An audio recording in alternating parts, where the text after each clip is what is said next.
자, 지금부터 제 14회 정보보안기사 필기 기출풀이를 시작을 할게요. 본 사이트는 인베스트 정보보안기사 그 홈페이지 사이트이고, 아마 잠깐 이 얘기만 하고 바로 시작하겠습니다. 왜 그러냐면 밑에 보시면 아시겠지만 이걸 누르면 본 사이트가 제공해주는 그 컨텐츠들을 확인해 볼 수가 있습니다. 그래서 실제 뭐 클라우드 컴퓨팅, 뭐 기출풀이 뭐 다 당연히 있죠. 뭐 마인드맵 뭐 이런 것들이 있고 뭐 이렇게 누르면 실제 여기에서 이제 전부 다 확인이 가능하겠죠. 네, 이렇게 확인이 되고요. 그리고 여기 보면 정보보안기사 굿사이트라고 했는데, 뭐 굿사이트라고 해서 안 쓰는 게 아닙니다. 사용을 하는 거니까 똑같이 이렇게 들어가서 좀 메뉴가 다르죠. 아까 그거보다는. 자, 이렇게 여기에서도 이렇게 확인할 수 있다. 그래, 둘 다 사용하시면 될 것 같고, 이 얘기를 여기에서 드린 이유는 아마 지금 이 강의가 사람들이 제일 많이 보는 기출풀이다 보니까 강의라서 그럴 거라고 생각이 들고요. 주의사항이 하나 있어요. 뭐 13회도 마찬가지고 14회, 그 다음에 12회, 11회, 그죠? 뭐 10회, 9회, 8회, 7회 뭐 다 마찬가지입니다. 기출풀이를 충실히 하는 게 굉장히 중요하다. 왜냐면 그게 실기에 굉장히 영향을 줍니다. 그래서 그거는 좀 기억을 하시고요. 그래서 기출풀이 할 때 그 주변 내용을 좀 같이 공부하시는 게 좋을 것 같아요. 자, 본 시험은 2019년도 9월 7일? 그때 시행이 됐습니다. 그래서 14회 시험이었고, 저는 1회부터 14회까지 모든 정보보안기사 시험을 다 응시를 했습니다. 그리고 본 문제는 이제 제가 시험을 본 다음에 직접 복원을 한 거고요. 그리고 실제 시험에서는 약간 문제나 답이 좀 이상한 것도 있습니다. 근데 이제 공개를 안 하다 보니까 실제 이게 뭐 그냥 얼렁뚱땅 좀 가는 게 있죠. 근데 이 문제는요, 실정과 문제 번호까지 완전히 동일하다라고 생각하시면 됩니다. 그래서 이건 아마 제 기억에는 제가 다른 데 메모를 해놨는데 B형 시험지를 기준으로 되어 있습니다. 자, 그래서 한번 이제 볼게요. 다음은 윈도우 운영체제에 대한 설명이다. 그 내용으로 올바른 것은 뭐냐? 강제적 접근 통제를 한다. 윈도우는 강제적 접근 통제를 하죠. 그래서 우리는 이걸 다른 말로 MAC라고도 이야기를 하죠. 같은 말입니다. 이 말의 의미는 뭐예요? 관리자가 있다. 그런 말이죠. 그죠? 관리자가 있다. 그래서 어드미니스트레이터가 있어서 어떤 권한을 주고 뺏고 이게 가능하다. 그래서 어드미니스트레이터가 있는 거고요. 낮은 권한을 가진 소프트웨어의 설치 시에 관리자의 암호를 요구한다. 그죠? 이런 기능이 있는데, 뭐 답은 그냥 감으로도 알 수가 있는데, 사실은 뭐 UAC, 그죠? 유저 액세스 컨트롤, 그죠? 영어 약자가 다르죠? 어카운트 컨트롤입니다. 어카운트 컨트롤인 거고. 자, 여기에서는 그냥 이렇게 공부하면 여러분들이 조금 뭐 얻는 게 없다고 봅니다. 자, 우리가 윈도우에다가 아이디와 패스워드를 치고 로그인에 들어가는 거잖아요. 그러면 기본적으로 윈도우의 유저를 확인하는 거는 넷 유저. 아시죠? 그죠? 넷 유저, 어드미니스트레이터, 넷 유저, 게스트. 이렇게 해서 이 유저가 현재 사용 중인지, 즉 활성화되어 있는지 확인할 수가 있습니다. 그래서 넷 유저 어드미니스트레이터 보면 활성화에 yes 이렇게 적혀 있을 거예요. 넷 유저 게스트 보면 뭐 no, 아니요 한글로는 그렇게 적혀 있을 겁니다. 그리고 유저가 있고 그룹이 있죠. 그죠? 유저. 어드미니스트레이터라는 유저도 있지만 어드미니스트레이터라는 그룹도 있다라는 거예요. 그러면 유저 이름은 다른데 어드미니스트레이터라는 그룹을 할당을 받으면 관리자 권한으로서 쓸 수가 있겠죠. 그때 우리는 넷 로컬 그룹, 이 로컬 그룹의 뒤에 S가 들어가는지 안 들어가는지 정확하지 않습니다. 이거 CMD에서 한번 쳐보세요. 어드미니스트레이터 이렇게 치면 이 어드미니스트레이터 그룹을 가진 정보를 볼 수가 있습니다. 그러면 어떤 유저들이 관리자 권한을 가지고 있는지 확인해 볼 수가 있겠죠. 그래서 이 두 개의 커맨드까지 알아두십시오. 저희는 매번 얘기하지만 필기와 실기를 따로 놓고 보면 절대로 안 됩니다. 그냥 같은 거라고 보시고 공부하는 게 가장 좋고요. 또 하나, 과거 2번 기출 문제가 된 게 있었죠. 그게 이제 SID인 거죠. SID. 이거는 이제 필기도 나오고 실기도 나왔는데, 로그인이 되면, 즉 패스워드가 맞으면 리눅스는 윈도우죠. NTLM이라는 해시 함수에 의해서 암호화가 되고 그 암호화된 그 내가 입력한 패스워드가 과거에 등록한 해시값과 비교해서 맞으면 로그인, 아니면 패스워드 틀렸습니다. 이게 이제 시나리오인데, 이때 패스워드가 맞으면 유저들은 SID가 할당이 됩니다. 그래서 처음 필기에는 SID의 이 필드의 의미가 뭐냐, 이렇게 출제가 됐습니다. 근데 뭐 하나하나 다 몇 바이트씩 이렇게는 안 나옵니다. 그런 거는 공부에 필요가 없습니다. 자, 그리고 두 번째는 뭐냐면, 이 SID를 가지고 디렉토리의 접근 권한을 확인한다, 안 한다. 이건 필기 때 나왔습니다. 그래서 알아두십시오. 자, 확인하는 거 맞습니다. 그리고 여기 제일 끝에, 이제 앞에는 이제 일렬 번호 같은 게 있고요. 500, 501, 502. 이게 의미가 있는 거예요. 이 끝에 번호에 500이 어드미니스트레이터, 관리자를 나타냅니다. 그래서 500, 그 다음에 어드미니스트레이터, 게스트, 일반 유저, 이런 의미가 있다. 그래서 아직 요거는 출제되지 않았으니까 이걸 공부를 할 때 같이 공부를 하십시오. 요것도요. 윈도우의 해시 함수의 이름은 NTLM이다.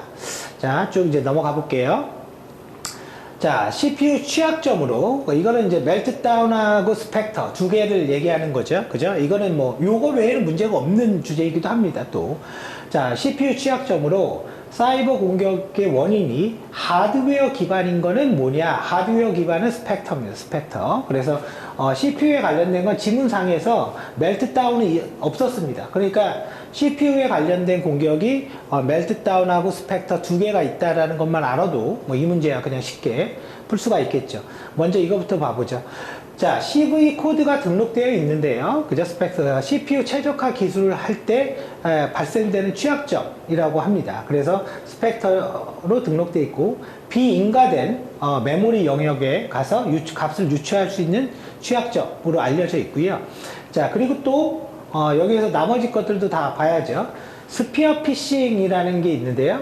피싱은 뭐예요? 메일을 이렇게 보낸 거죠. 근데 나쁜 놈의 메일을 보냈다, 그 얘기인 거죠. 그래서 얘는 특정인을 대상으로 악성 메일을 보내서 공격하는 거. 여러분들 메일을 보내는 거는 굉장히 중요합니다. 왜 그러냐면, 여러분들 웹사이트나 어떤 시스템을 해킹이라는 걸 할 때 가장 많이 사고가 일어나는 거는 이메일을 통한 공격입니다. 왜냐면 웹사이트도 이제는 큰 회사들 공공기업 같은 경우도 다 개발 보안이라는 걸 하고 있기 때문에요. 모든 게 다 점점 더 어려워집니다.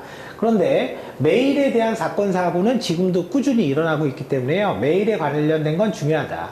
그래서 특정 대상에게 메일, 정치인이나 연예인한테 메일을 보내서 공격하는 거를 스피어 피싱이라고 하고, 이제 이 말을 이제 다른 말로 하면 타겟 기반 공격. 그래서 우리가 타겟 기반 공격하면 APT, 워터링 홀, 스피어 피싱, 이렇게 얘기를 할 수가 있습니다. 그래서 특정인을 대상으로 한다. 쉘 쇼크라는 거는 이제 지금은 사실은 이슈가 없습니다. 리눅스 쉘에 취약점이 있었다. 그래서 결론은 패치를 하면 됩니다. 그래서 얘는 빈함수, 함수가 어떤 기능을 처리하는데 함수에 내용이 없는 게 말 그대로 빈함수겠죠. 빈함수를 호출해서 루트의 권한을 획득할 수 있는 취약점인 거고, 하트 블리드도 이제는 많이 없어졌죠. 이거는 우리가 SSL이라는 암호화 통신을 하는데, 웹브라우저가 이때 사용하는 프로그램이 오픈 SSL이죠. 그래서 이것도 거기에 64바이트의 그 메모리가 평분으로 노출되는 문제, 이제 지금은 다 패치가 되니까 이제 없겠죠, 대부분. 자, 그렇게 돼 있다. 그래서 같이 공부를 할 때 알아두십시오. 자, 그럼 이제 세 번째 문제 볼게요. 이번엔 또 거꾸로 멜트다운이네요. 멜트다운의 취약점에 대한 설명으로 틀린 것은 메모리보다 하드 영역에 접근한다. 멜트다운은 메모리 취약점을 이용하는 겁니다. 그죠? 이거는 같이 기억을 해두세요. 그래서 CPU 보안 취약점을 이용해서 CPU가 처리하는 응용 프로그램의 데이터를 갈취할 수 있는 버그를 얘기한다고요. 자, 그렇게 되어 있습니다.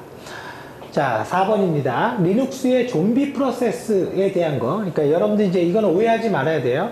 좀비 컴퓨터라는 게 있고, 우리가 좀비라는 말을 우리가 공부하는 이 보안의 영역에서는 크게는 두 군데의 의미로 씁니다. 뭐 다들 아시겠지만, 첫 번째 1번은 뭐냐면 컴퓨터를 얘기하는 거죠. 바이러스에 걸린 좀비 PC 하는 거. 그래서 바이러스에 걸린 컴퓨터를 우리는 좀비 PC라고 얘기하죠. 그거는 CNC, 커맨드 컨트롤의 약자예요.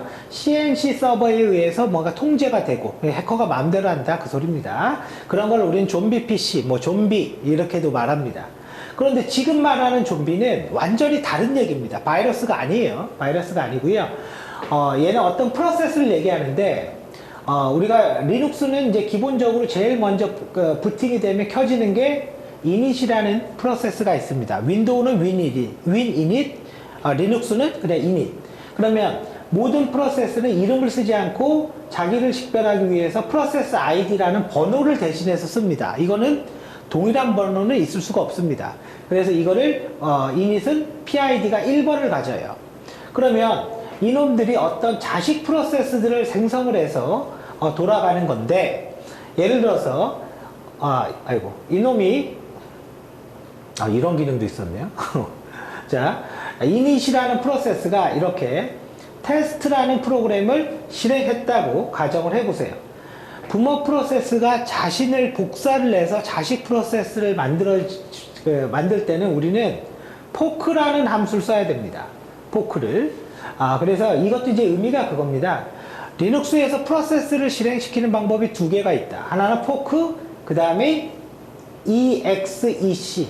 이거는 부모 자식 관계가 아니라 완전 별도로 만들어지는 겁니다. 이거는 부모 자식 관계로 만들어지고요. 그럼 얘는 parent, 얘는 자식 프로세스 이렇게 되는 거예요.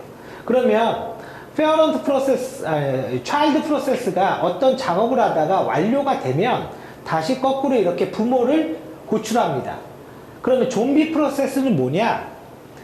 child 프로세스가 실행이 됐습니다. 이게 실행이 됐고 뭔가 하고 있는데, 물론 이제 init은 종료되지 않습니다. init이 종료가 되면은 컴퓨터가 꺼지는 거예요. 리눅스가. 부모 프로세스가 종료가 됩니다. 그러면 내가 이렇게 돌아갔는데 parent를 잃어버리죠. 부모가 없잖아요. 부모를 잃어버리는, 이렇게 부모를 잃어버리는 프로세스를 우리는 좀비 프로세스라고 합니다. 이 좀비 프로세스는요, 몇 개의 특징이 있는데, 그 특징이 뭐냐면, 아까 첫 번째가 부모를 잃어버렸다 그거고, 두 번째는 메모리는 점유하고 있는데 실행은 되지 않아요. 그러니까 이 실행이라는 말은 뭐 죽어있다 그런 뜻이 아닙니다. 떠 있습니다. 그러니까 떠 있는 거를 실행이라고 하면 실행이 되는 거죠. 근데 아무 작업도 안 한다 그런 얘기입니다. 메모리는 점유하고 있는데 실행되지 않고요. 얘는 리부트를 하면, 컴퓨터를 껐다 키면 자연스럽게 메모리 내에서 사라집니다. 그러면 지금 이 문제의 핵심은 뭐냐? 리눅스의 좀비 프로세스의 이름이 뭐냐? 그걸 말하고 싶은 거예요. 그 이름은 이 좀비가 아닙니다. 좀비가 디펀드입니다. 디펀드. 그래서 디펀드 프로세스가 답이 되는 거죠. 떠 있는 프로세스의 목록을 보는 건 당연히 ps-ef 디펀드 이렇게 찾으면 되겠죠. 자, 그죠? 디펀드 이렇게 찾을 수가 있다 이거죠. 자, 근데 맞죠? 이게 답이 두 개군요. 두 개라는 게 기억 리을이라는 거네요. 그죠? 이렇게 해서 ps-디펀드 있고, 요렇게 탑으로 보면, 그러네요. 탑은, 그 단어가, 그, 좀비, 탑은 좀비로 나옵니다. 그래서 ps-ef로 볼 때랑 탑으로 볼 때랑 그 영어가 다르니까, 어떤, 맞는 거 두 개를 찾아라. 그런 얘기가 되는 거죠. 자, 그래서, PS를 볼 때는 디펀드, 탑은 좀비로 확인할 수가 있다 이거죠. 자, 그런 걸 좀비라고 합니다. 그거 알아두십시오. 부모를 잃어버리는 거. 자, 그 다음에 뭐 랜섬웨어라는 말은 굉장히 많이 나오죠. 항상. 그죠? 항상 나오는데 랜섬웨어는 당연히 뭐 최신 백신을 설치를 해도 안 된다. 그죠? 뭐 다들 아시죠? 자, 한번 보죠. 랜섬웨어에 대한 설명으로 올바르지 않은 것은입니다. 자, 전자서명 시에 RSA 서명을 위조하는 공격이다. 아니죠. 얘는 뭐 하는 거예요? 그냥 암호화하는 겁니다. 암호화. 그죠? 암호화하는 거니까 당연히 뭐 이거는 뭐 말이 안 되고요. 랜섬웨어는 이미지 문서를 암호하고 백신으로 해결되지 않습니다. 단지 일부 초창기의 랜섬웨어가 메모리 내에 그 평분으로 암호화 키를 갖고 있었거든요. 그래서 그걸 갖고 이렇게 푼 사례가 좀 있긴 있어요. 근데 지금은 안 됩니다. 그런 거. 클립토 락커. 이건 랜섬웨어의 한 종류죠. 이메일과 같은 형태로 감염되는데 구버전 인터넷 익스플로러나 플래시 취약점을 이용해서 드라이브 바이 다운로드로, 즉 웹사이트만 접속하면 자동으로 다운로드 되게끔 해서 공격한다. 피해자의 파일은 암호화 시키고 금품을 요구한다. 그죠? 요즘은 금품이 비트코인을 요구하죠. 왜? 추적할 수가 없기 때문에. 그러니까 이 사이버 화폐의 특징이 그거죠. 불추적성. 자, 이것도 항상 나오는 문제라고 보시면 돼요. 그 공유 폴더를 보는 명령은 뭐예요? net share죠. 그죠? net share. 다음은 윈도우 운영체제 기본 공유이다.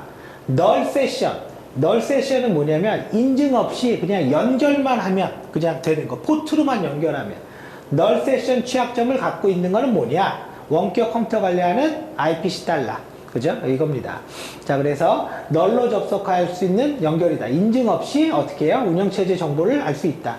이게 별다른 게 아닌 게 우리가 탐색기 보잖아요. 보통 탐색기 보면 이렇게 C 드라이브 이렇게 있잖아요. 윈도우는 뭐 C 드라이브가 없는 게 없죠. 그죠? C는 무조건 있어야 됩니다. 그리고 여기에 뭐죠? 뭐 네트워크 연결이라는 메뉴가 있어요. 탐색기에. 그러면 보통 우리가 이제는 집에서 컴퓨터를 혼자 쓸 때는 뭐 이런 거에 아무것도 안 나옵니다. 근데 내가 회사 내부에서 쓸 때는 여기에 내 동료들 컴퓨터의 이름이 이렇게 나오죠. 이렇게 나옵니다. 그러면 이 정보들을 어떻게 갖고 왔냐고요? 남의 컴퓨터 이름, 이거 어떻게 갖고 왔냐고요? 이거 바로 뭐예요? 널 세션을 이용해서 정보를 획득하는 겁니다. 자, 그래서 IPC 달러가 된다 이거죠. 자, 다음 리눅스 디렉토리에 대한 설명으로 올바른 것은 뭐냐? 리눅스 운영체제 시스템 환경 설정을 하기 위한 디렉토리다. 그죠? 환경 설정 뭐예요? 다 ETC죠. 여러 프로그램이 사용할 수 있다. 그죠? TMP, 디바이스, 운영체제에 대한, 뭐예요? 리눅스 운영체, 장치에 대한 거. 그죠? DEV죠. 자, 그래서 답은 2번인데, ETC는 전부 다 환경 설정에 대한 겁니다. 그래서 여기에서는 이제 이런 것도 있죠. 뭐 크게 대표적인 게 런 레벨에 대한 설정, 그죠? ETC 밑에 런 RC하고 뭐 5번, 6번 이렇게 번호로 적혀 있습니다. 그럼 런 레벨은 부팅할 때 어떻게 부팅할 거냐, 그죠? 그런 얘기에 대한 설정이죠. 자, 두 번째, 여기에는 뭐가 있냐면 DNS 파일이라고 있죠. 그게 호스트 파일이죠. 호스트 파일 따따따.naver.com이면 IP 몇 번으로 전환해. 그죠? 고를 때 쓰이는 거. 근데 사실 고를 때 쓰지는 않고요. 우리 리눅스 서버가 여러 개 있으면 내가 원격으로 리눅스에서 리눅스로 들어가는데 리눅스에서 리눅스로 이렇게 들어갈 거예요. 나 여기 있는데 이렇게 들어갈 겁니다. 그러면 여기에 IP가 있겠죠. 그죠? 여기도 당연히 IP가 있겠죠.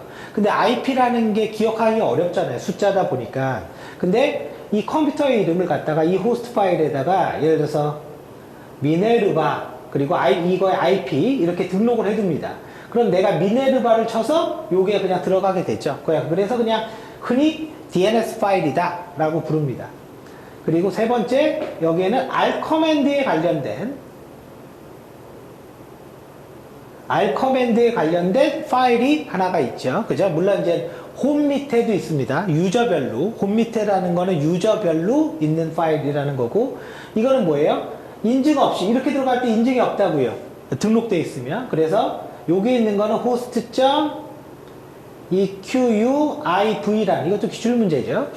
이렇게 있고, 그 다음에 네 번째, 여기 이제 어떤 파일들이 있냐. 뭐 우리가 이걸 다 외울 필요는 없어요. 근데 이제 저도 못 외웁니다. 근데 중요한 것만, 이런 것들이 있구나 라는 것만.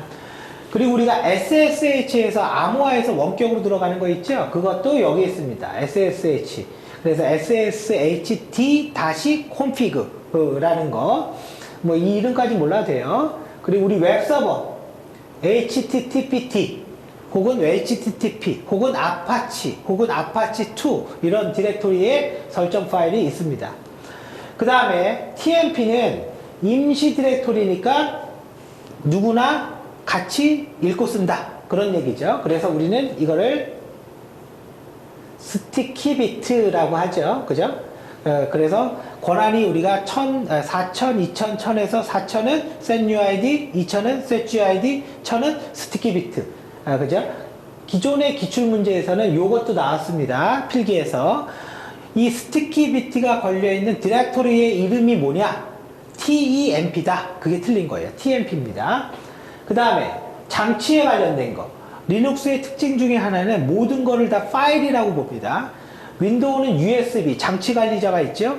리눅스는 USB도 파일이고요. 모든 게 다 파일입니다. 그래서 여기에는 문자 장치, 그죠? 혹은 뭐 블럭 장치 등에 대한 정보. 그러면 거기에다가 데이터를 보내면 뭐 USB가 읽혀진다거나 뭐 써진다거나 그런 걸 할 수가 있다 이거죠. 그리고 하나 더. 여기 바 밑에 있죠. 바 밑에는 로그 파일이 있습니다. 이 리눅스의 로그 파일. 그리고 또 하나는 물론 디렉토리 이름 바꿀 수가 있겠지만 웹서버의 도큐먼트 루트, 그죠? 메인 페이지, 그러니까 메인 페이지 위치, 웹서버의 홈페이지 여기 바 밑에 있다고요. 자, 쭉 넘어가요. 자, 넘어가서 자, RSA 기능. 자, 지금 여기 보면 SID 또 나오죠? 아까 얘기했던 거. 자, 한번 봐볼게요. 그냥 바로 봅니다. LSA는 여러분들 이 윈도우에서 이거 굉장히 많이 나옵니다. 이거 꼭 알아두십시오. 윈도우 운영체제는 모든 계정에 대한 검증, 그 다음에 접근 권한, 그죠? 그게 LSA인 거고요. 그 다음에 로컬 및 원격 로그인에 대해서 수행을 하고, 계정과 SID를 매핑한다. 실질적으로는 나중에 로그인이 끝나면 SID를 가지고 움직입니다. SRM은요, SID를 부여합니다. 그래서 SID가 제일 중요합니다. 그리고 500, 501, 이게 502가 아니라 1000번이네요. 1000번 이상의 값을 갖는 게 일반 유저. 그럼 여기서 중요한 거는 500번이 어드미니스트레이터다. 그죠? 요거 꼭 기억을 해주세요. 또 하나, SID는 뭐 하는 거예요? 디렉토리에 접근할 수 있는지, 없는지, 그걸 결정해 준다. 자, 넘어갑니다. 다음의 설명은 뭐냐? 이것도 실기 때도 기출문제였습니다. 자, 이거는 항상 문제가 이 문제 이게 있어야 돼요. 다중 프로세스 환경에서 프로그램이 여러 개 떴을 때 경합하는 거, 경쟁하는 거, 뭐 하나를 두고. 그래서 여러 놈이 이렇게 뭔가 이렇게 경합하는 거. 그걸 우리는 레이스 컨디션이라고 합니다. 레이스 컨디션. 백도어를 만들고 setUID를 설정 후, 즉 setUID를 설정했다라는 거는 이 말은 의미가 뭡니까? 이 백도어의 소유자는 반드시 뭐 해야 돼요? 루트해야지 의미가 있죠. 그죠? 루트. 그래서 누군가가 얘를 딱 실행하면 내가 루트 권한을 가질 수 있게 하려고 만든다. 그런 의미입니다. 그래서 심볼릭 링크를 생성한다. 뭐예요? 윈도우에 바로 가기. 그래서 이거 클릭하면 얘 실행하고 얘가 권한 획득하고 이렇게 만든다 이거죠. 근데 이런 게 어떤 공격이냐? 레이스 컨디션입니다. 트랩도어는 백도어와 같은 말입니다. 이것도 기출문제가 있어요. 어쩔 때는 백도어 그랬다가 어쩔 때는 트랩도어 그랬다가. 그 다음에 워터링 홀이라는 말은 항상 여기에 뭐가 있어야 돼요? 신뢰된 사이트에 이런 말이 나와야 됩니다. 신뢰된 사이트에 들어갔더니 드라이브 바이 다운로드로 바이러스에 걸렸어. 그게 워터링 홀. 그리고 뭐 네가 들어올 때까지 기다리고 있었어. 타겟 기반 공격. 이 의미를 갖고 있습니다. 뭐 SQL 인젝션이야 뭐 그냥 아는 거죠. 뭐 일반적으로. 뒤에 또 나올 겁니다. SQL 인젝션이 뭐 안 나온 적이 없기 때문에. 자, 다음 중 윈도우 운영체제 유저에 대한 설명으로 올바르지 않은 것은, 유저는 워크스테이션을 종료할 수 있고 서버도 종료할 수 있다. 자, 이 말의 의미는 이제 이런 거죠. 우리가 쓰는 윈도우가 아니라 그래 윈도우 서버라는 거죠. 왜? 일반적으로 우리가 그냥 유저 하면은 내 컴퓨터 내가 끄는데 뭐 누가 뭐라 해? 뭐 이렇게 됐잖아요. 그죠? 그래서 이 워크스테이션이라는 말은 그런 의미를 갖고 있습니다. 1번, 유저는 로컬 그룹을 만들 수 있지만 자신이 만든 로컬 그룹만 관리가 가능하다. 맞죠? 왜? 안 그러면은 뭐 남의 것도 관리가 되면 유저가 아니라 어드미니스트레이터죠. 관리자가 설치하거나 배포한 인증된 윈도우 프로그램이 실행이 가능하고요. 유저의 그룹의 구성원은 자신의 모든 데이터 파일 및 레지스트리에서 자신의 부분을 완전히 제어가 가능하다. 그럼 내 거 내가 제어한다. 그 소리잖아요. 자, 유저는 대부분의 소프트웨어를 사용할 수가 있으며 다른 사용자에게 영향을 미치지 않는 범위 내에서만 변경할 수가 있습니다. 그죠? 유저니까. 자, 뒤로 갑니다. 리눅스에서 리눅스를 해킹한 해커 X에 대한 거다. 다음에 설명하는 것은 뭐냐? 자, 해커 X는 다음에 쉽게 진입하기 위해서 악성 코드를 리눅스 부팅 시에, 런 레벨이네요. 부팅 시에 자동으로 실행되게 백도어를 씹었다. 아시죠? 로컬. 그죠? 몇 번 출제가 됐습니다. 아, 이거는, 이건 아까 얘기했죠? 여기 호스트 네임이라는 건요, 두 가지 의미가 있어요. 프로그램 이름이 호스트 네임도 있고, etc 밑에 호스트 네임이라는 파일도 있습니다. 그래서 그냥 컴퓨터 이름이에요. 그리고 얘는 아까 얘기했죠? 아까 그 컴퓨터, 그 IP의 그 컴퓨터 이름. 그래서 런 레벨을 수행한다. 그러면 이제 런 레벨을 수행할 때 우리가 꼭 기본적으로 알아야 될 게 있죠. 기본적으로 부팅되는 게 3번입니다. 텍스트 모드에 윈도우 딱 부팅, 리눅스 부팅, 공유, 뭐랄까, 그죠? 마운트도 되고, 그죠? 네트워크 공유 파일도 되고, 여러 사용자가 들어올 수도 있고, 여기에 윈도우까지 떴어. 리눅스의 윈도우를 우리는 X 윈도우라고 하죠. X 윈도우까지 떴어? 그럼 5번. 껐다 켜? 6번. 최소 이거는 알고 있어야죠. 그래서 init 3번, init 5번, init 6번. 이렇게 할 수가 있습니다. 자, 그런데 이 문제가 말하고 싶은 거는 뭘까요? 이겁니다. 사실 말하고 싶은 건 이겁니다. 리눅스에서 악성 코드를 어떻게 은닉할 수 있냐? 이게 핵심인 거예요, 지금 사실. 그래서 리눅스에서 악성 코드를 어떻게 은닉할 수 있냐? 첫 번째 1번을 봤더니 런 레벨에다가 내가 이렇게 숨겨놨어. 이게 가능하다 이거죠. 그리고 두 번째, 내가 물론 이제 관리자일 수도 있지만 일반 유저일 수도 있잖아요. 그죠? 일반 유저가 딱 들어가면, 어떤 게 있어요? 뭐, 마찬가지인데, 패스라고 해서 경로가 있죠, 경로가. 이 프로그램은 저기 있습니다. 이 프로그램 저기 있습니다. 그래서 경로를 찾아주죠. 그래서 앞에 요게 점이 있으면, 이 점이라는 게 뭡니까? 현재 디렉토리죠. 내 위치. 그래서 내 위치에 LS라는 프로그램이 있으면 그것 먼저 실행을 합니다. 원래 LS는 아마 빈 밑에 LS가 있을 거예요. 명령어가. 그래서 이것도 기출문제입니다. 여기 있으면 안 돼요.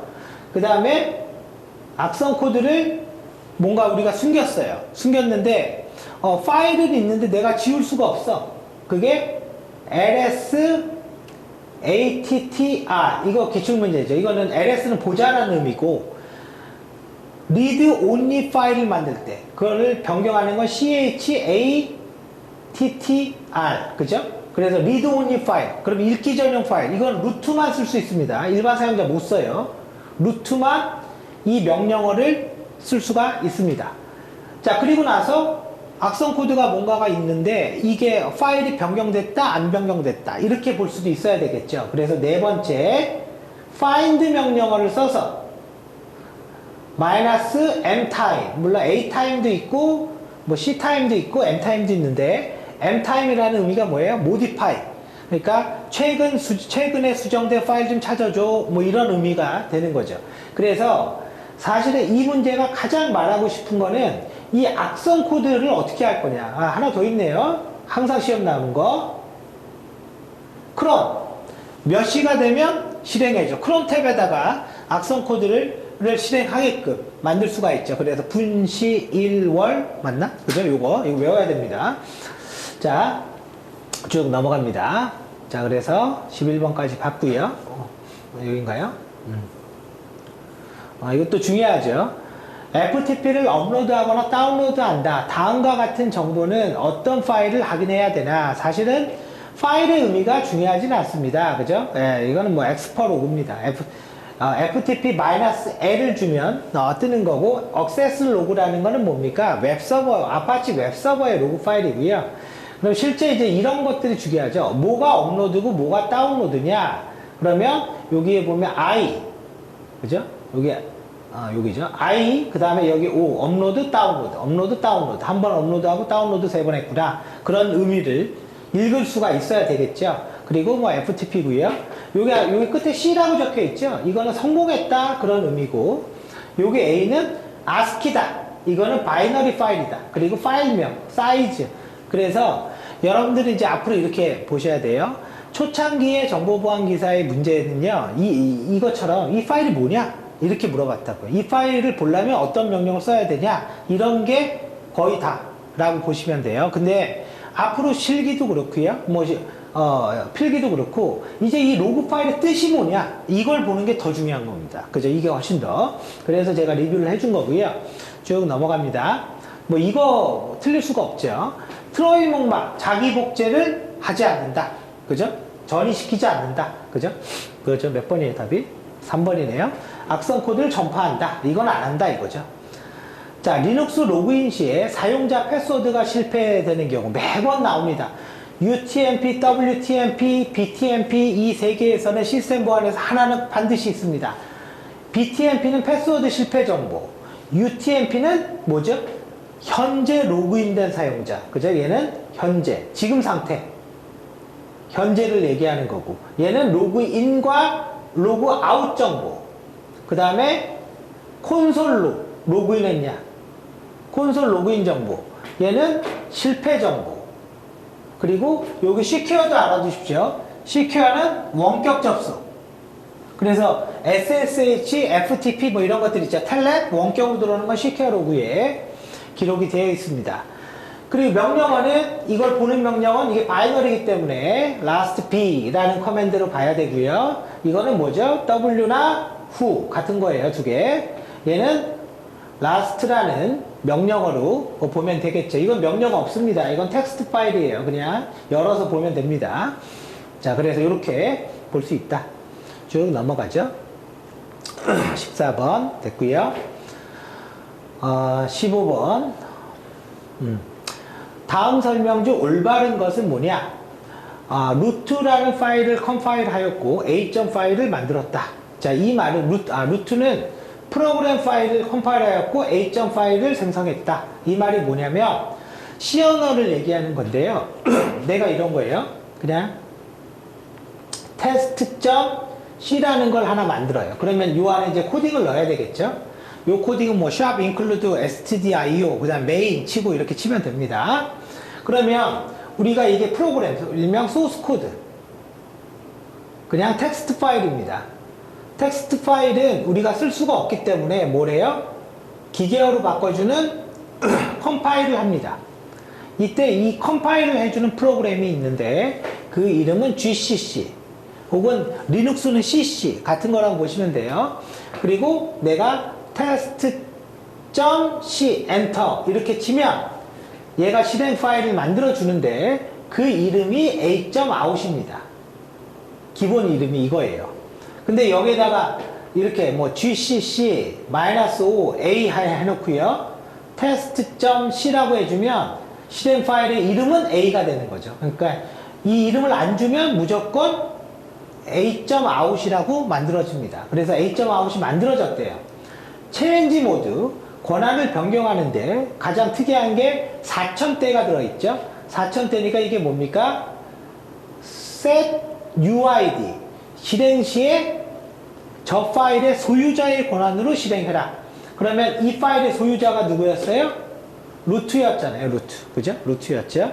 그래서 저거를 내가 호출만 하면 이게 된다 이거죠. 근데 내가 실행 권한이 있어야 되잖아요. 앞에가 7이죠. 4, 2, 1이니까 세 개 더하면 7이 되죠. 읽기, 쓰기, 실행. 4하고 1 있으면 5가 되죠. 읽기, 실행. 끝에 5는 뭐예요? 누구나 실행할 수 있다. 그죠? 그럼 누구나 실행할 수 있으니까 저거는 누구나 부를 수 있으면 순간적으로 루트가 된다. 그래서 A. 파일의 소유자는 루트이고 그래본 스탬프다 라고 했을 때 올바른 것은 뭐냐? A. 파일을 실행하면 소유자인 루트의 권한으로 실행됩니다. 그죠? 뭐 정확한 말이죠. setUID의 내용이죠, 이게. 자, 쭉 넘어가요. TCP 래퍼에 없는 기능은 무엇이냐? 자, 로깅 이런 건 없고요. IP를 차단하는 거죠. 그죠? IP를 차단하는 거고 통제할 수 있다. 접근 통제할 수 있다. 자, 그래서 TCP 래퍼는 이거를 수행하는 프로그램의 이름은 TCPD인 거고 이게 host.allow 이렇게 자꾸 써보세요, 여러분들. 왜냐면 실기 안 끝낼 거예요. 무슨 말인지 알겠어요? 실기해야 되잖아요. 제일 어리석은 사람이 필기 붙은 다음에 실기해야지 장담하는데 안 붙습니다. 한번 떨어지면 얼마나 오래 걸리는지 알죠? 네. 자, 저 이걸 왜 써주겠습니까? 사실 이론 강의 때 다 했을 텐데. 계속 써보고 계속 반복하라고요. host.allow, host.deny 이 파일을 갖고 접근 통제하고요. 여기에 all 이렇게 써두면 누구도 접근할 수 없다. 그런 얘기가 되겠죠. 어떤 서비스, 어떤 IP도. 근데 우리가 이렇게 할 수 있다고요. SSHD에 대해서는 10은 allow 허락해줘. 그럼 다 막히고 이것만 연결이 가능하다. 이렇게 등록하는 겁니다. 그래서 우리는 그걸 TCP refer라고 한다. 자, PAM입니다. 여러분들 이 PAM 모듈은 좀 많이 알아놔야 돼요. 왜 그러냐면 우리가 문제를 낼 때 특히 모든 초점은 실기에 초점이 되어 있어야 됩니다. 필기 공부를 해도 문제를 왜냐면 필기를 한두 개 틀려도 관계없잖아요, 사실. 자, 문제를 낼 때 이제 이런 의미가 있는 거예요. 취약점 가이드를 많이 활용을 합니다. 그래서 이 PAM은 리눅스 인증 모듈이죠. 그래서 이렇게 보통 이래요. 필기는 이 PAM이 뭐냐? PAM으로 할 수 있는 게 뭐냐? 뭐 패스워드를 조합한다거나 뭐 몇 번 틀리면 락을 건다거나 이런 게 PAM이 할 수가 있습니다. 근데 실기는 어떻게 설정하는 게 맞냐? 이렇게 물어본다고요. 대표적인 게 이겁니다. 그래서 다음에 의미가 뭐냐? 제가 이거 써놨습니다. 저도 못 외워서. 자, L 크레딧은 소문자, 패스워드 얘기하는 거죠. 지정하고 O는 특수문자를 값을 지정할 수가 있습니다. 그래서 여기 보면 이제 얘가 있죠. 패스워드의 최소 길이, 그죠? 최소 길이는 8개고 min length니까. 그리고 대문자 1개, 그 다음에 소문자 1개, 뭐 숫자, 특수문자를 통해서 패스워드를 만드는 규칙을 정해 줄 수 있다. 이거 알아두십시오. 쭉 넘어가요. 이거는 외워야죠, 뭐, 그죠? 이것도 한 문제는 꼭 나와요. 윈도우 레지스트리 키에 루트 키라고 있는데, 프로그램과 확장자 정보, 뭐예요? 클래스 루트가 있다. 알로그인 설정과 관련이 있는 것은 뭐냐? 아까 얘기했죠? 호스트 그죠? EQURV. 이거는 이 뜻이 밑에 있고, 그 다음에 .r 호스트 파일. 이거는 유저별로 있습니다. 유저별로. 그죠? 그래서 요 파일에 대해서 요 두 개가 되어 있는 거죠. 자, 그래서 요 말이잖아요. 그죠? 요 두 개. 요렇게 등록되어 있다. 굉장히 중요한 거예요. 굉장히 중요한 거고. 그리고 얘 봐보세요. R 호스트에 플러스를 제거하고, 이 플러스라는 말이 뭐냐면, R 호스트에 플러스 이렇게 등록합니다. 모든 IP, 모든 계정. 이런 식의 의미예요. 그죠? 그래서 제거하고, 필요한 호스트와 계정만을 등록해놔라. 그죠? 자, 요거 알아두십시오. 그리고 보안 조치 방법 봐보세요. 파일을 600 이하로 변경해라. 6이라는 게 뭡니까? 4이니까 뭐예요? read, write 0이잖아요. 그러면 소유자만 읽고 쓴다. 그런 얘기죠. 근데 이제 유저별로 있기 때문에 그냥 요 설정만 하는 거는 아무런 의미가 없습니다. 그러면 이 파일의 소유자는 누구 해야 돼요? 루트해야 돼요. 소유자를 루트로 하고 소유자만 읽고 쓸 수 있게 해놔라. 그러면 루트 계정이 해킹되지 않는 이상 아무런 문제가 없다. 그런 얘기를 하고 있는 겁니다. 그래서 보안 조치 방법 반드시 알아두십시오. 마지막이네요. 다음 설명하는 파일 시스템. 이런 문제 꼭 하나씩 주더라고요. 그냥 대충 봐서 아는 거죠. 파일 시스템의 최대 크기는 2기가고요. 파일의 이름은 최대 255. 그러니까 무슨 말이냐면, 지금 얘가 2기가고 파일의 뭐 최대 크기가, 최대 이름의 글자는 몇 개냐? 이런 거 안 외워도 됩니다. 이런 거 필요 없습니다. 이런 거. 필요 없고, 리눅스에서 사용한다. 이미 답을 주잖아요. 다 이런 식이기 때문에, 뭐 예를 들어서 최대 파일의 크기는 사이즈가 어떻게 되냐 그런 거 신경 쓰지 마십시오. 외워도 아무 소용 없습니다.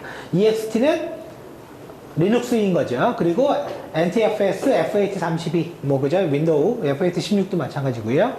자, 이렇게 되면 우리가 뭘 한 거예요? 시스템 보안까지 그죠? 설명을 드린 겁니다. 자, 여기까지 하고 잠깐 쉬었다 하겠습니다.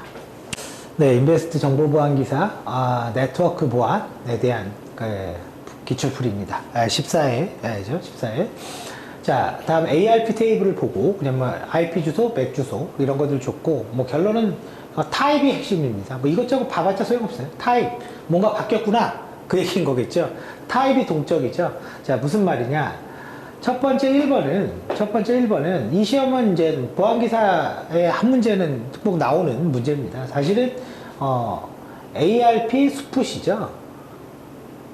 스푸핑, 그죠? 그래, ARP는 IP 주소를 맥 주소로 바꿔주는 거죠. 이 맥 주소는 48비트로 되어 있고 각 반 잘라서 24비트, 24비트.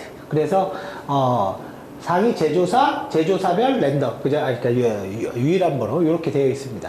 스풋이라는 말은 변조한다 그런 얘기입니다. 변조한다.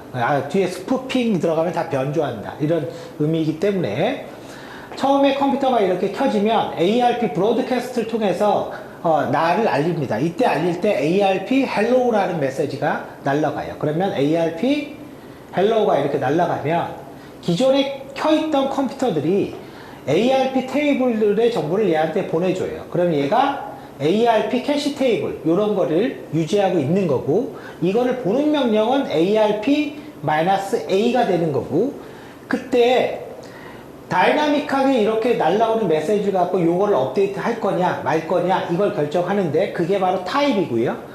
동적은 업데이트 하겠다라는 거고 점적은 고정시키겠다 그런 얘기를 하는 겁니다. 그래서 ARP 다이렉트가 답이 되는 거죠.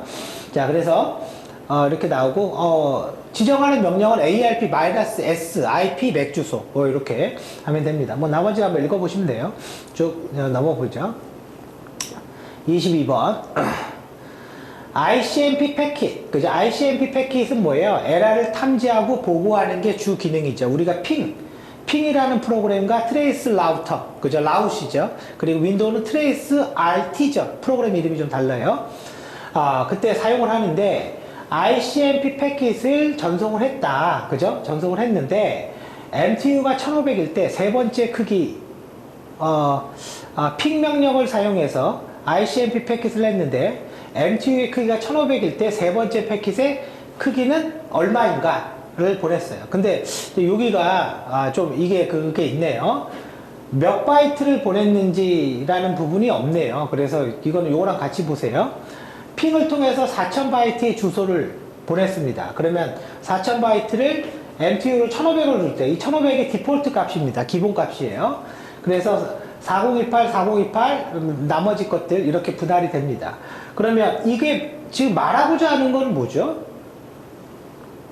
우리가 이게 말하고자 하는 건 오직 하나입니다. 이거 기출문제 필기시험에 다 나왔어요. MTU가 1500이면 우리가 만약에 3000바이트 패킷을 요게 이렇게 보내요. 그러면 1500 이렇게 둘로 나눠지는 게 아니다. 왜 아니냐? 우리가 날라가려면 여기 IP 주소 있죠? IP 헤더는 붙여줘야 되잖아요. 이게 20바이트입니다. 크기가. 그래서 1480 나머지 이렇게 붙는다. 그걸 말하고 싶은 거예요. 그래서 요 부분은 꼭 알아놔야죠. 이게 기출문제에 몇 번 나왔습니다. 이런 형태는. 자, 핸드세이킹 과정에 대한 설명으로 옳지 않는 것은 전자인증서에서는 대칭키를 사용한다. 그죠? 아니죠. 랜덤 넘버. 자, 랜덤 넘버를 전송하여 리플라이 어택 받습니다. 보통 우리가 랜덤 넘버나 타임 스탬프나 시퀀스 넘버, 즉 이 말의 핵심은 뭐냐면 유일한 값을 보낸다. 그게 핵심입니다. 유일한 값을 보내면 전부 다 재생 공격인 리플라이 어택을 대응하기 위한 겁니다. 간단히 얘기하면 이렇게 해요. 카드가 있어요. 이걸 내가 복사를 해요. 그럼 카드에 속에 번호가 있는 거예요. 복사가 되면 그 번호가 바뀌어. 그러면 원본과 복사본을 우리가 구분할 수 있죠. 그게 그런 공격이 리플라이 어택이고 그걸 막는 게 랜덤 넘버의 역할입니다. SSL 서버 헬로 혹은 서버 헬로 더는 알고리즘을 결정한다. 웹브라우저가 있고 웹서버가 있으면 내가 지원하는 알고리즘 정보를 보내고 그러면 이거로 암호화하자 이렇게 보내주는 게 서버 헬로우 던이 되는 거고 이 알고리즘, 암호 알고리즘의 목록, 이게 사이퍼 시트라고 합니다. 시트 리스트, 여러 개 리스트를 보내는 거는 클라이언트 헬로우 할 때 보내죠. 그래서 맨 처음에 클라이언트 헬로우, 서버 헬로우, 서버 헬로우 던 이렇게 딱 순서가 되는 거죠. 그리고 사이퍼 시트를 웹 서버에 접속한다. 맞습니다, 이건. 그래서 답은 3번이 되는 거죠. 자, 그래서 뭐 이런 거, 이런 알고리즘들의 리스트를 준다 이거죠. 그리고 공개키, 그죠? 공개키 알고리즘을 쓴다. 쭉 넘어갑니다. 공개키에 대해서 혹시 모르는 분이 있으면 그 뒤에서 제가 설명을 할게요. 다음은 어떤 공격을 하는 거냐? 좀 특이한 거는 HPing이라는 디도스 공격 도구가 문제에 주어졌습니다. 이건 정말 디도스 공격 도구예요. 그래서 HPing도 있고 HPing3 뭐 이런 게 있는데요. 첫 번째는 여기 플러드라는 거는 그냥 범람시킨다. 계속 보낸다. 그런 거고. 근데 프로토콜을 ICMP를 보내라. 그러니까 ICMP를 범람시켜라. 여기 -A IP 있죠? 요거는 발신자의 IP입니다. 그러니까 이상한 IP를 주면 발신자의 IP가 변조됐다라고 봐야 돼. -A 저렇게 줄 리가 없거든요. 그러니까 발신자의 IP는 변조됐다. 근데 누구로 변조했어요? 피해자의 IP로 바꾸겠다. 그런 의미인 거고. 맨 끝에 255 있죠? 브로드캐스트가 되는 거죠. 그래서 답은 3번입니다. 자, 간단히 얘기하면 혹시 뭐 아시는 분은 뭐 그냥 잠깐 넘어가도 되고요. 전체 네트워크가 이렇게 있어요. 그러면 내가 10.10.1.0을 주고요. 2.0. 그러면 요 1값과 요 2값을 가지고 두 개를 구분할 수 있죠. 그죠? 네, 구분할 수 있습니다. 그러면 요게 하나의 네트워크, 요게 하나의 네트워크이죠. 맨 끝에 이 0은 이 전체 네트워크의 이름의 의미입니다. 끝에 0은요. 근데 요 끝에가 255면 이 전체에 있는 컴퓨터들의 모든 IP를 얘기해요. 그래서 브로드캐스트 다 쏜다 이거죠. 얘네들한테. 그런데 내가 핑을 딱 보냈어. ICMP 리퀘스트를 보냈어요. 그럼 응답이 어떻게 와요? 리플라이로 옵니다. ICMP 리플라이로 오는데 발신자의 IP가 피해자의 IP로 바뀌어 있으면 엄한 놈이 다 받아내죠. 그래서 이거는 스머핑이 되는 거고 보안기사 시험에 필기실기 엄청 많이 나옵니다. 그리고 흔히 ICMP 플러딩이라고도 부르고요. 그리고 얘는 다이렉트 브로드캐스트를 차단하면 됩니다. 핑을 차단해라. 그런 얘기예요. 그냥 255로 쏘는 거 차단해라. 그죠? 네, 그래서 요게 사실은 답을 갖고 있었던 겁니다. 그래서 실기 때는 이게 나왔죠. 가로를 차단해서 대응한다. 다이렉트 브로드캐스트를 차단해서 대응한다. 자, 스너트네요. 아래의 지문 스너트 규칙을 보고 올바르지 않은 것은 뭐냐? 자, 3번이네요. 자, 이게 보죠. 얼러트, 경고를 발생시켜라. 그러면 이제 이 기본 로그가 리눅스는 얼러트고요. 윈도우는 alerts.ids라는 파일에 이제 로그가 기록됩니다. alerts.ids.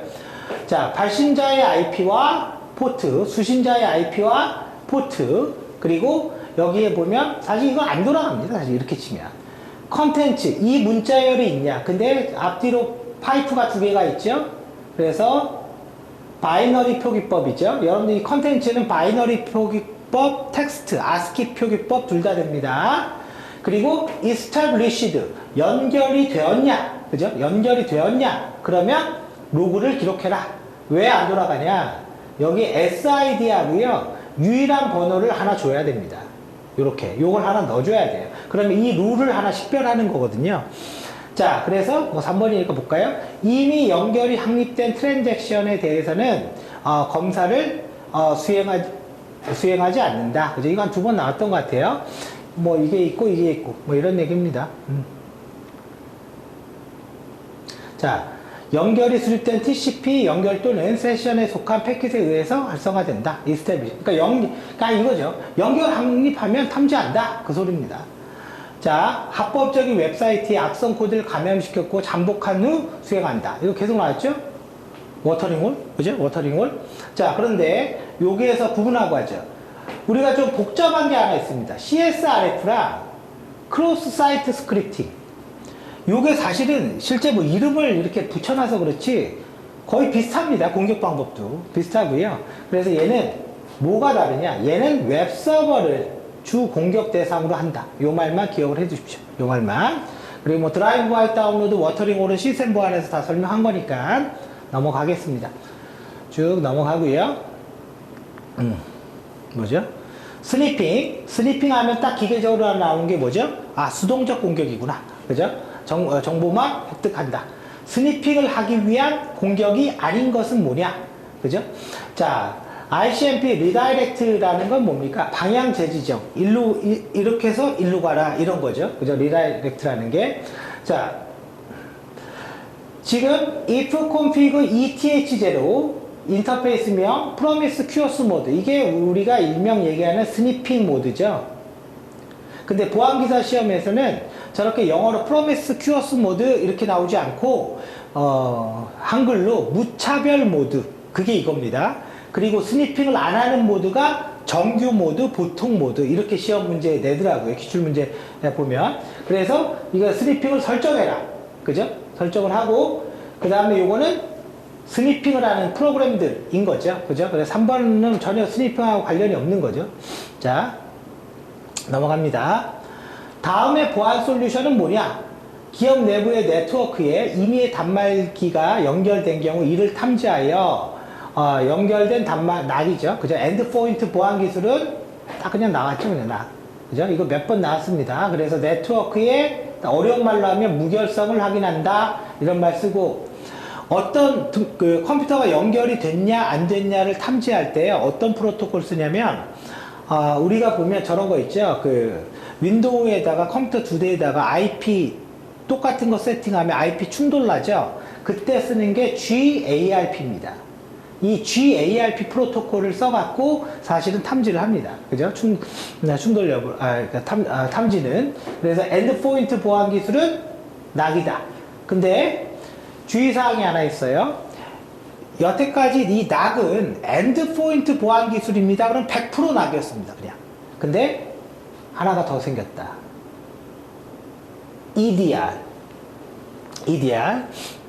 이게 뭐죠? 이가 엔터프라이즈인가? 딕텐션 리스판스입니다. 딕텐션 리스판스인데 이거는 클라이언트 PC에 설정이 돼서 해킹 같은 거 탐지하는 프로그램이에요. 그래서 얘도 엔드포인트 보안 기술이에요. 그러니까 무슨 말이냐면 얘가 뭐 바이러스 들어왔어? 마치 백신 그런 것처럼 PC 안에서.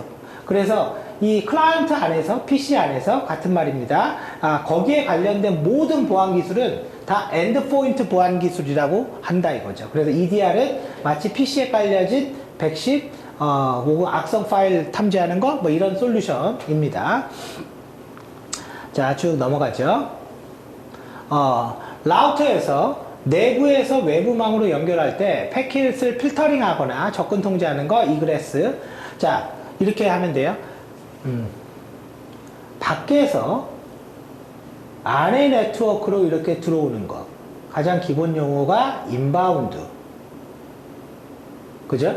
인바운드라고 하고, 그 다음에 다른 말로는 바인드하고 뒤에 단어를 좀 다르게 쓰는 경우도 있습니다. 바인드 텔넷 혹은 바인드 TCP 뭐 이런 말을 씁니다. 다 똑같은 말이에요. 밖에서 안으로 들어오는데 라우터에서는 이걸 인글래스라고 하죠.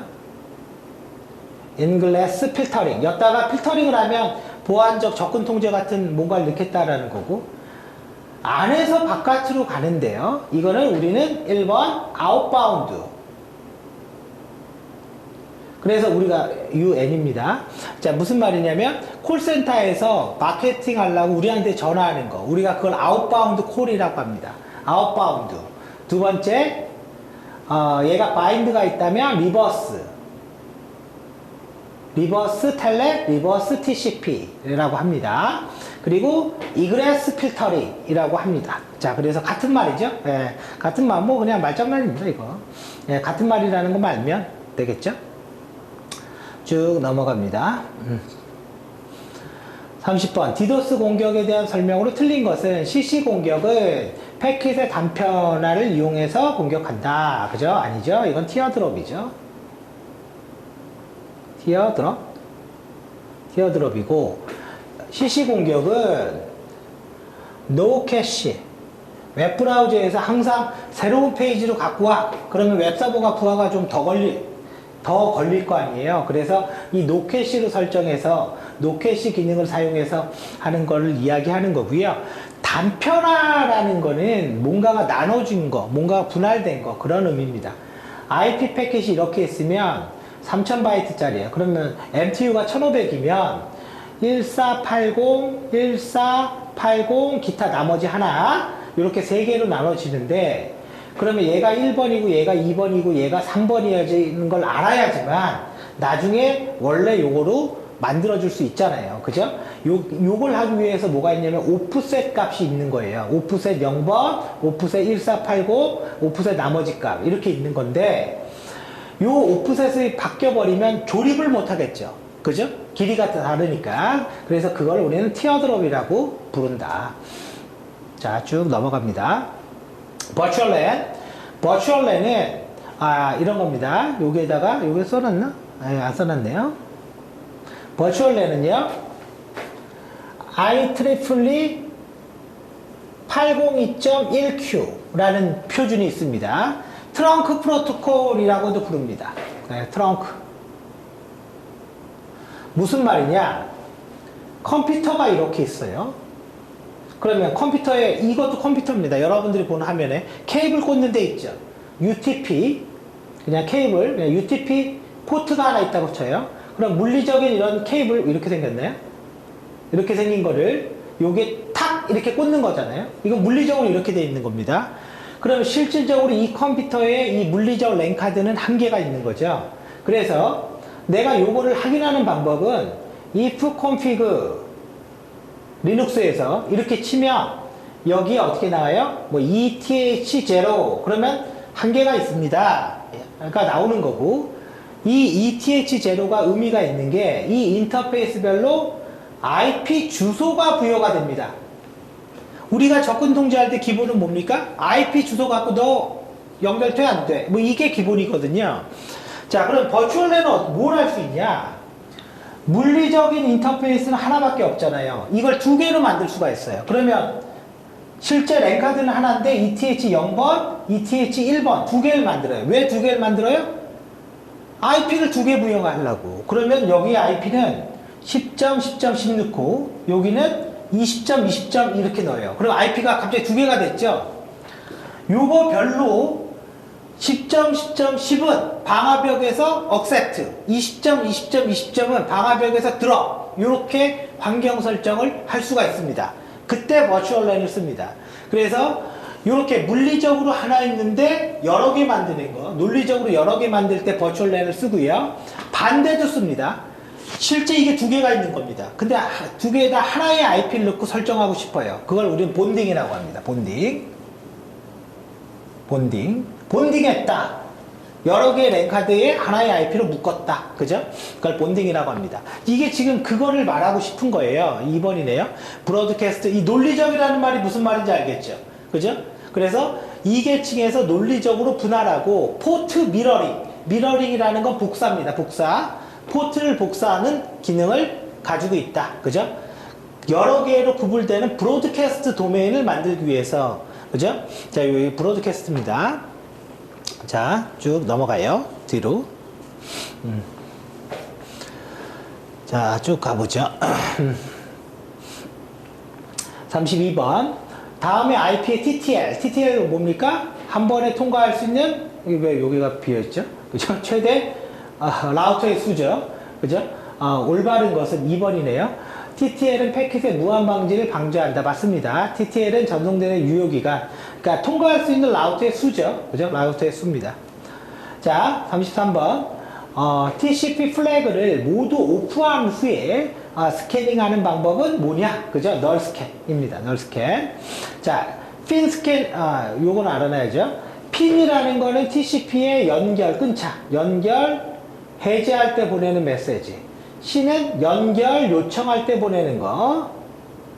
에크는 TCP에서 응답인 거죠. 그죠? 응답. 그리고 이런 것들 막 조합해서 쓰는 걸 엑스마스 스캔이라고 부르는 거고. 그죠? 부르는 거고. 전부 다 전부 다 스텔스 스캔이죠. 그죠? 이 전부 다 스텔스 스캔입니다. 뭐예요? 로그를 기록하지 않는다. 왜? 연결이 안 됐으니까. 로그라는 거는 프로그램 단에서 말하는 용어가 로그인데, 기본적으로 커넥션이 돼야지 로그를 쓰는 겁니다. 근데 이제 IDS라는 장비에서는 탐지되죠. 당연히. 자, 그래서, 그렇고, 이 에크에다가 하나만 메모를 해두세요. 방화벽 존재 여부를 확인할 때 사용된다. 에크스캔. 그죠? 요것만 메모를 해두십시오. 자, 뒤로 가요. TCP 스택을 소모하는, 그죠? 소모하는 공격으로 시스템의 부하를 유발하는 거는 뭐냐? 그죠? TCP잖아요. 심플러딩이죠. 그죠? 심플러딩. 심플러딩을 전송해서 부하를 유발한다. 그러면 이 스택이라는 크기를 좀 크게 하면 되겠네요. 그죠? 이 메모리의 크기를. 그래서 우리가 리눅스에서 PROC 밑에 어디 있죠? PROC sysnet IP4. 그죠? IP4 밑에 뭐가 있어요? TCP max backlog. 그게 이제는 설정을 하면 버퍼의 크기를 크게 할 수 있습니다. 교재 있어요. 교재 있습니다. 자, 그렇고 뭐 죽음의 픽, 아주 큰 패킷을 하나 보내서 분할되게 만드는 거죠. 그죠? 죽음의 픽이라는 거. 자, 쭉 넘어가요.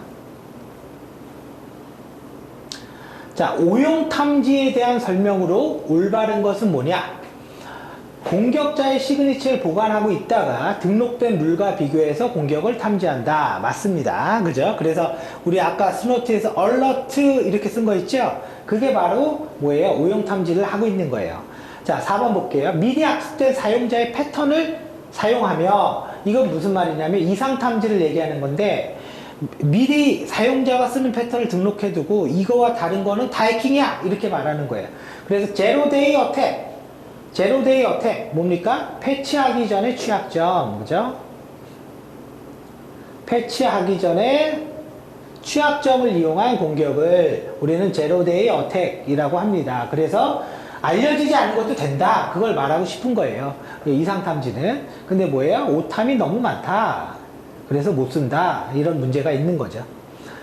자, 자, 3계층에서 실행되는, 그죠? 3계층에서 실행되는 VPN은 뭐냐? 그죠? 1번 IPsek입니다. 자, 뭐예요? OSI 실계층 어떻게 돼 있죠? 어떻게 돼 있죠? 애플리케이션, 그 다음에 프리젠테이션, 세션, 그 다음 뭐죠? 트랜스포트, 맞나? 그죠? 트랜스포트. 오랜만에 하니까 기억. 네트워크, 데이터 링크, 피지컬. 자, 거꾸로 올라가 보면 피지컬, 데이터 링크, 네트워크. 네트워크에 뭐가 있어요? IP가 있잖아요. 그래서 IPsek입니다. 쭉 넘어갑니다. 리눅스 방화벽 설정 정보에 관련된 명령어로 옳은 것은 뭐냐? 이름이 좀 비슷비슷하죠. 그래서 IPTables라는 거는 뭐 어떤 패킷을 막거나 열거나, 이거 커맨드 알아야 됩니다. 이거. 자, 그래서 1번인가요? IPTables config, 그죠? 이 정보를 템프에 넣어라. 리다이렉션 하는 거니까요. 쭉 넘어가요. 포트 스캐닝 방법 중 이 문제 꼭 하나 있어요. 보통 이제는 보안기사 필기 시험에서는요, 포트 스캐닝 문제가 한 문제가 있습니다. 근데 14에는 두 문제가 있었던 것 같아요. 그러니까 그러니까 두 개 이상은 없다라고 보시면 됩니다. 다른 것은, 자, 오픈이 되어 있는 경우, 이거야 3-way 핸드세이킹을 알면 되는 거 아닌가요? TCP, 3-way 핸드세이킹. 클라이언트가 신이라는 걸 보내면 서버는 신 에크로 응답하고, 클라이언트가 다시 에크를 줬을 때 established, 연결이 확립된다. 그죠? 그래서 뭐 답은 뭐 이거겠죠? 자, 39번. IPsek에 대한 설명으로 옳지 않은 것은 뭐냐? IPsek의 터널 모드에서 AH, Authentication 헤더는 AH와 페이로드 사이에 새로운 헤더를 사용한다. 그죠? 이제 들어가는 위치가 다르나 보네요. 이거 뭐 저도 몰랐어요. 이거 위치가 다르나 보네요. 근데 우리는 중요한 게 있다. IPsek은 터널 모드와 전송 모드 두 가지가 있다. 이거는 새로운 헤더를 넣지 않고요, 터널 모드가 새로운 헤더를 넣습니다. 자, 그럼 이것도 실기 문제고요. 근데 의미적으로 얘기를 할게요. 자동차에 차선이 있습니다. 여기는 트럭 전용 차선이에요. 나는 자가용이에요. 그럼 문제는 내가 뭘 하고 싶냐면 2차선으로 가고 싶은 거예요. 그러면 이거는 이제 가면은 불법이다 이거죠. 이때 사용되는 게 터널링입니다. 트럭에다가 자가용을 올려두고 가면 되죠. 그러면 한번 싣고 한번 내리고 해야 되겠죠. 그쵸? 이게 바로 터널링이에요. 무슨 말이냐? IP 번호가 10번입니다. 그냥 간단하게 얘기할게요. 이쪽은 20번이에요. 그러면 10번은 일로 가고 싶은데 여기 방화벽에서 10번 IP 드랍입니다. 그러면 못 들어가죠. 그래서 20번으로 새로운 헤더로 바꿔쳐요. 앞에 붙여요. 새로운 헤더로. 그리고 지나가. 도착하면 20번 날리고 원래 10번으로 돌아옵니다. 이게 터널링입니다. 그래서 터널링이라는 의미 정확히 알아두십시오. 자, 40번. 이거는 요 문제만 좀 복원이 좀 제대로 안 됐어요. 이게 너무 정신이 없어서 이거 외우는 게 좀 한계가 있습니다. 자, 인바운드 방화벽의 룰에 대해서, 근데 이 패턴입니다. 이 패턴인데, 뭐 정확하게 되진 않았어요, 이건. 딱 요런 식의 문제고요. 인바운드 방화벽의 룰에 대해서 옳지 않은 것은, 이거 보면 무슨 생각이 듭니까? 앞으로는 현재 네트워크의 상황이 이렇게 돼 있는데, 개인정보 취급자는 인터넷을 쓰지 못하도록 IP 테이블즈를 설정하십시오. 이런 게 나올 수 있겠다라는 거를 상상해야 됩니다. 필기니까 이렇게 나오는 거예요. 자, 인바운드 방화벽 룰에 대해서 아는 것은 20점 몇 번 IP를 가져오는 서버는 10점 뭐 몇 점으로 가면 차단된다. 뭐 요거 출발지 도착지니까 여기 차단이니까 차단되겠죠. 그죠? 이런 문제였습니다. 자, 그래서 저희가 이제 문제 이거 복원할 때 정말 똑같이 복원을 하다 보니까 그러니까 일반적으로 좀 애매한 문제들도 있는 거는 맞습니다. 근데 애매한 거는 그냥 애매한 그대로 복원합니다. 그대로 복원하고요. 자, 그래서 아무튼 전반적으로 그렇게 알아두는 거로 하시고요. 잠깐 쉬었다가 계속 이어서 하겠습니다.